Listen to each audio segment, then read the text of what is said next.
The audacity Jeffree has to talk about dramas to do with his recent launch, rather than discussing his allegations, is literally disgusting. Wow, what in the shit show is going on? In today's Respill, we're going to be investigating Jeffree Star hiding from his allegations, James Charles getting called out for performative activism, and Trisha Paytas' recent beef with Ethan and Hila Klein. So get your popcorn ready, shit's about to get intense. Jeffree Star has been hiding all of this year actually after allegations arose of him allegedly sexually assaulting people many years ago. Recently, Jeffree has been accused of paying huge amounts of hush money to silence his alleged victims. Jeffree has not spoken out publicly at all about the allegations against him, nor has he publicly spoken about paying huge sums of hush money. In fact, he's literally out here promoting products, going on holidays, buying a new ranch in Wyoming, and just when you thought Jeffree was going to address the rumours and allegations on his Instagram story, he decided to address dramas to do with his recent Supreme Mystery Box launch. So yeah, Jeffree couldn't care less about the allegations. Okay, so if you're someone that missed out on getting a Supreme Mystery Box,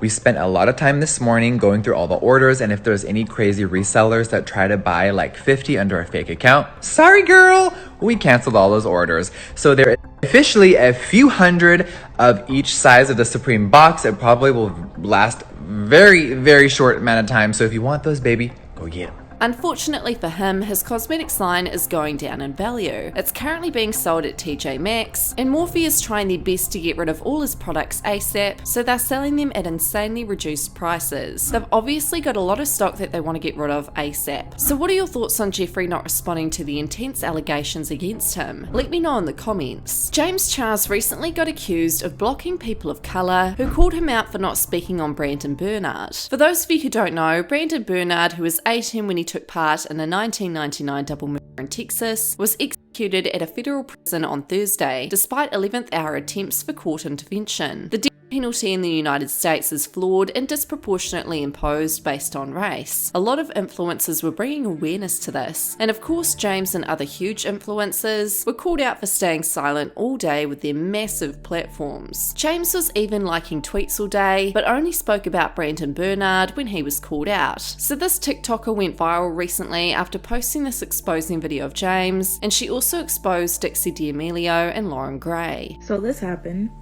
James Charles is currently on a blocking black people spree because he just got caught as well liking tweets when he was allegedly off Twitter.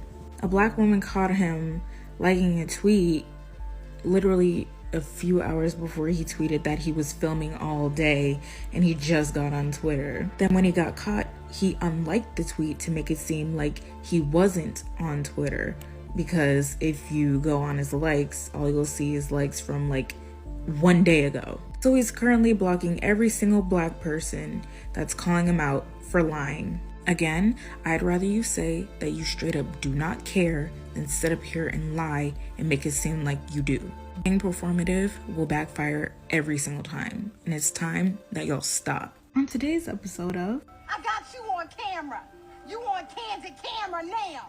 3 hours ago, Dixie D'Amelio tweeted this in regards of the Brandon Bernard situation. She just opened Twitter, right?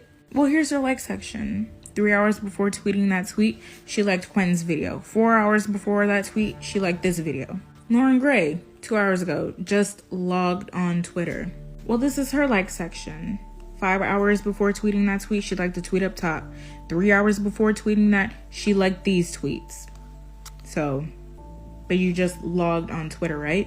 I'd rather y'all just be upfront and real and say that you do not care instead of lying and faking and acting like you do care. Charli D'Amelio was also called out for not speaking up with her huge platform sooner. She tweeted, "After not being on my phone all day, I checked Twitter to see what was going on with Brandon Bernard, and I'm incredibly disgusted to see him be put to death.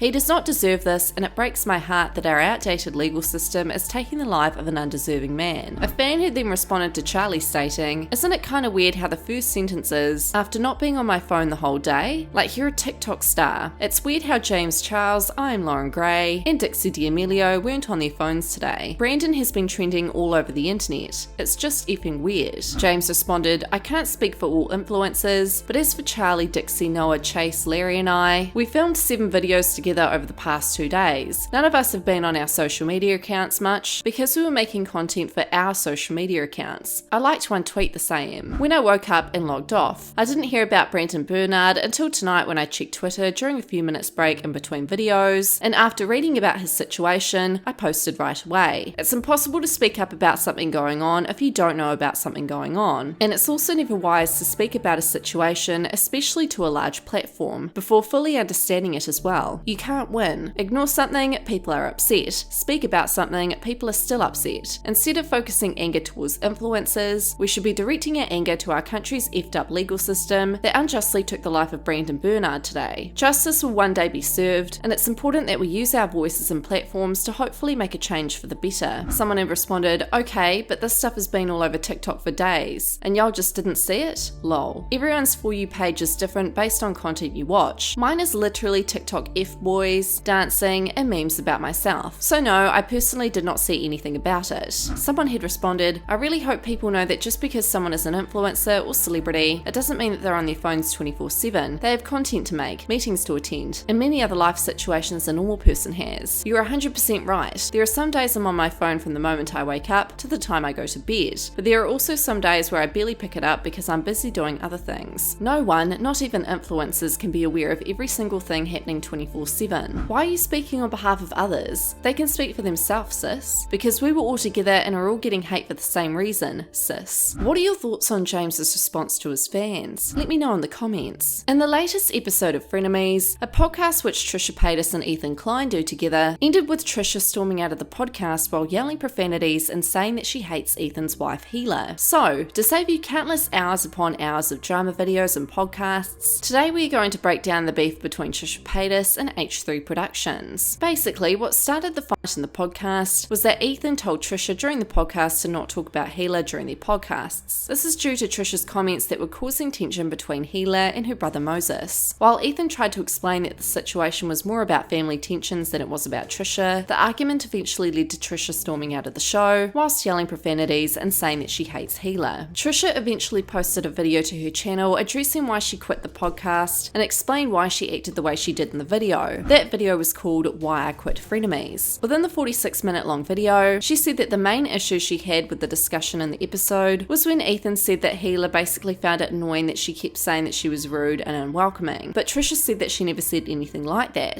Trisha also said that she regretted her comments she had made and was worried about ruining her boyfriend's relationship with his family. Apparently Trisha at this point had apologised to both Ethan and Hila directly behind the scenes. So then, in a YouTube live stream on Friday afternoon, Ethan and Hila spoke about the incident. It was pretty clear from the live stream that they had not watched Trisha's video, but instead read a pinned comment that Trisha had responded to on her video, and it was actually more negative than the video Trisha had made. Within their live, they had discussed how Trisha had apologised to Hila directly, and then Ethan talked about the comment Trisha had pinned on that video that says, people keep praising Ethan/Hila, but to be honest, they're just as toxic as David and his gang was. They poke Trisha in ways that they know will get a rise out of her and don't fully communicate with her. There's a lot of underlying passive aggressiveness and condescension in the interactions with Trisha, and nobody ever calls them out for it. Ethan responded to this by saying, this insinuation that we're toxic to her, or that we don't communicate with her, or we poke her, that's just not true. I don't know what your evidence is of that. So then, in the second video Trisha posted to her channel on Friday evening titled, So Done with H3 and Their Hypocrisy and Lies, Trisha angrily responded to the live stream, basically saying that she felt Ethan and Hila applied double standards to her. She then said that she was going to block them and never do a podcast with them again. Now, in Trisha's most recent video to her channel titled Frenemies Episode 14, she said that she really loved the show, but there's double standards when it comes to what they can talk about on the show. When they talk about Trisha, it's absolute free range, but Trisha isn't allowed to talk about Hila or Hila's family. Trisha also confessed that her low blows at Ethan's parenting and the Frenemies podcast had to do with her own insecurities of having a female caregiver at a young age who did inappropriate things to her. Now, the top comments on this video were all over the place. Someone had said, it's so misleading to dig up the comments defending you and just read all of those when 90% of them don't sound like this. She is literally a walking contradiction. She contradicts herself sometimes within the same paragraph. Trisha needs to respect boundaries. All they said was, stop talking about the family, it's a sensitive topic. She's unsympathetic. If only Moses didn't get the pizza. So what are your thoughts on all this drama? Whose side are you on? Let me know in the comments.